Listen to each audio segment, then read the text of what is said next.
พ่อแม่พี่น้องป้องปรายเบิดสุคนเนาะ FC ทางช่องบักบุญชาแนลเนาะมื้อนี้บักบุญก็สิมาตามแนวทางพี่น้องเนาะสำหรับหวยฮานอยนะครับเนาะของงวดวันที่14เนาะพี่น้องเนาะ14มกราคม69เนาะมาเบิ่งประมาณนอนำกันเนาะสำหรับฮานอยเฮามื้อนี้เป็นออกน่าเกลียดพี่น้องเอ้ยมื้อนี้หวยออกน่าเกลียดเนาะมื้อนี้สำหรับน้อยพิเศษเนาะออก977บ่น้อยพิเศษเนาะ977เนาะข้างล่างก็อิหยัง72บ่สำหรับหน่วยปกติเนาะ817ข้างล่าง17 VEP 343ข้างล่าง96โอ้มื้อนี้เนาะพี่น้องมื้อนี้ก็ถือว่าผิดพลาดเนาะพี่น้องเนาะหวยสูตรบ่เข้าเนาะพี่น้องเนาะมื้อนี้เข้าแต่เด่นตัวเดียวเนาะเข้าแต่เก้าตัวเดียวเนี่ย96นี่เนาะแต่ว่าเจาะบ่เข้าเนาะ94 97เนาะเจาะบ่เข้าเนาะ07เนาะ17มื้อนี้ก็ถือว่าผิดพลาดเนาะพี่น้องเนาะเอาผิดสูตรเนาะพี่น้องเนาะที่จริงบ่าวบ่ได้สูตรนี้ดอกพี่น้องที่จริงบ่าวได้สูตรนี้เนาะ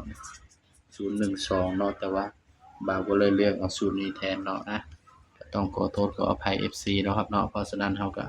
ไปตามกันต่อเนาะงวดวันที่15มกราคม19เนาะสำหรับหวยฮานอยเฮาก็ตามกันต่อคือเก่าเนาะครับเนาะ15 69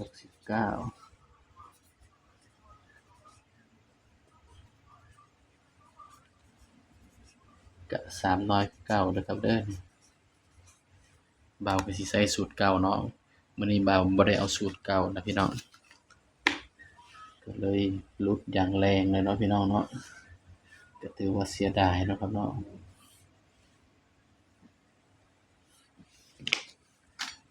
สำหรับเด่นเนาะเด่น3ตัวคือเก่าเด้อครับเด้อนี่สำหรับสูตรเฮาก็บ่เปลี่ยนสูตรเนาะเด่น3ตัวคือเก่า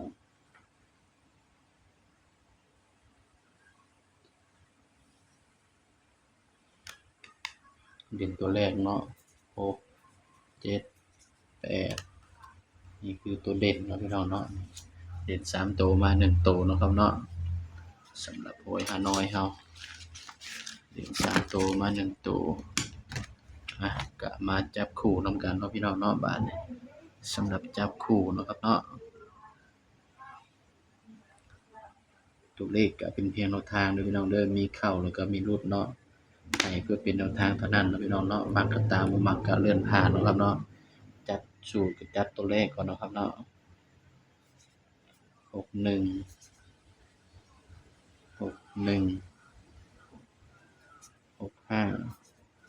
69 71 75 79 81 85 89นี่เด้อพี่น้องนี่คือ3น้อยเนาะครับเนาะสำหรับวินเนาะสำหรับวินก็7931เนาะครับเนาะนี่สำหรับตัวเลขก็เป็นเพียงแนวทางเนาะครับเนาะบ่าวก็ให้เพื่อเป็นแนวทางเท่านั้นเนาะนี่คือสำหรับวินเนาะพี่น้องเนาะสำหรับที่บ่าวมักเนาะก็สิมักนี่เนาะ6กับ8เนาะพี่น้องเนาะ7อาจสิเป็นตัวรองเนาะพี่น้องเนาะย้ำว่าตัวเลขก็